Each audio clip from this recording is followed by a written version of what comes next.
Hi and welcome to From Struggle to Strength channel. In the previous video, we talked about raising emotionally strong and happy kids.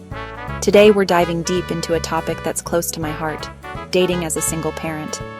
Now let me tell you, it's a whole different ballgame than dating before kids. You've got this beautiful, chaotic life built around your little ones, and finding love again can feel like adding another layer of complexity. Dating as a single parent? It's a whole different game. When is the right time to start? How do you balance dating with parenting? And, let's be honest, how do you deal with the fear of getting hurt again? If you've been wondering how to navigate dating as a single parent, this video is for you. That's the million-dollar question, isn't it? And there's no one-size-fits-all answer. But I truly believe the first step is looking inward. Before you even think about swiping right or saying yes to a coffee date, you've got to be honest with yourself about where you are in your healing journey. Have you given yourself enough time to grieve the end of your previous relationship? Are you still carrying around anger, resentment, or hurt? These are heavy emotions, and they can cast a long shadow over any new relationship. Think of it this way. You wouldn't want to bring someone new into a home that's still cluttered with the remnants of the past. The same goes for your heart. Take the time to clear out the emotional baggage, to heal, to rediscover yourself. And how do you know when you're ready? Well, it's not about waking up one day and suddenly feeling like a brand new person. It's more about noticing subtle shifts within yourself. You start to feel a glimmer of hope for the future. You find joy in the little things again. You're no longer consumed by thoughts of your ex. These are all signs that your heart is beginning to mend and that you're opening yourself up to the possibility of love again. But remember, dating shouldn't be a means to an end. It shouldn't be about filling a void or escaping loneliness.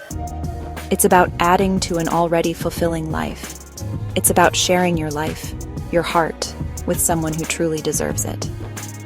So, are you ready to date? Only you can answer that question. But if you're even considering it, that's a beautiful thing. It means your heart is whispering that it's ready to love again. And that, my friend, is a powerful thing. Okay, so you've done the inner work, you're feeling good, and you're ready to dip your toes back into the dating pool. But where do you even start? The dating landscape has changed so much, even in the last few years. Now, I know what you might be thinking. Oprah, are you seriously about to tell me to get on those dating apps? And listen, I get it. The thought of swiping through endless profiles can be daunting, especially when you're a busy parent. But here's the thing. Dating apps can be a tool, just like anything else. The key is to use them intentionally. Don't be afraid to be upfront about being a single parent in your profile. In fact, embrace it. Your children are a part of your story, and anyone who's worth your time will appreciate that. Plus, it's a great way to weed out anyone who's not ready for the unique dynamics of dating a single parent. But hold on. Before you download every dating app out there, remember there's a whole world outside of the digital realm. Think about the things you love to do, the places you love to go. Are you a bookworm? Join a book club? Fitness fanatic? Sign up for a new class at your gym? Passionate about giving back? Volunteer at a local charity? You never know who you might meet when you're out there living your best life. And don't underestimate the power of your network. Talk to your friends, your family, your coworkers. Let them know you're open to meeting someone special. You never know who they might know. The most important thing is to be open to possibilities, both online and offline. Love can blossom in the most unexpected places, so get out there and explore. Now, let's get real for a moment. Dating as a single parent is a juggling act. You've got school runs, soccer practices, parent-teacher meetings, and a million other things on your plate. Finding the time and energy for dating can feel like an impossible feat. But here's the thing. You deserve to have a life outside of being a parent. You deserve to experience joy, connection, and love. It's not selfish to want that, and it's certainly not impossible to achieve. The key is to be strategic and to prioritize. Start by carving out small pockets of time for yourself. Maybe it's waking up an hour earlier to enjoy a cup of coffee in peace and quiet. Or maybe it's scheduling a weekly babysitter so you can have a standing date night. And when you do go on dates, be upfront about your time constraints. Let your date know that you have children and that your schedule can be unpredictable. A true partner will understand and be willing to work around your commitments. Remember, communication is key. Talk to your children about your dating life in an age-appropriate way. Reassure them that you love them unconditionally and that no one will ever replace them in your heart. And most importantly, don't be afraid to ask for help. Lean on your support system, your family, friends, or a babysitter, to give you the space you need to nurture your own happiness. Balancing dating and parenting is a delicate dance, but it's one you can master with a little planning, communication, and self-care. Listen, dating can be a minefield, especially when you're a single parent.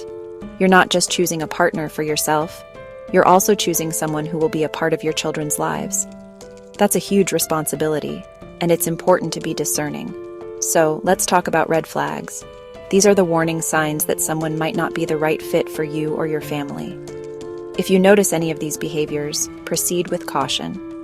They're dismissive of your children. This is a non-negotiable. Anyone who's not willing to accept your children as a part of your life is not worth your time. They pressure you to move too fast. Take things at your own pace. Don't let anyone rush you into introducing them to your children or taking the relationship to the next level before you're ready. They're inconsistent or unreliable. You need someone who's dependable and who follows through on their commitments. Your children deserve that, and so do you. They have a history of unhealthy relationships. Past behavior is often a predictor of future behavior. If someone has a pattern of toxic relationships, it's a red flag that they might not be ready for a healthy, committed partnership. Now let's talk about green flags. These are the signs that someone might be a keeper. They're patient and understanding. They get that being a single parent is hard work and that you can't always drop everything on a whim. They're respectful of your boundaries. They're happy to take things slow and to let you lead the way when it comes to meeting your children. They're genuinely interested in getting to know you and your children. They ask thoughtful questions and make an effort to connect with your kids on their level. They make you feel safe and loved. This is the most important green flag of all. You deserve to be with someone who makes you feel cherished and supported. Remember, you are worthy of love and respect. Don't settle for anything less than what you and your children deserve. Dating as a single parent is different, but that doesn't mean it's impossible. Take your time, set boundaries, and choose the right person for you and your child. This was step 6 of my single parent success blueprint. In step 7, we're talking about self-care and avoiding burnout as a single parent, because you matter too. So hit subscribe, and let's keep growing together. Remember, you are strong, you are capable, and you are worthy of love. Don't be afraid to put yourself out there and to open your heart to the possibility of finding love again. Drop it in the comments if you're open to love again. Watch the next step, self-care and avoiding burnout as a single parent.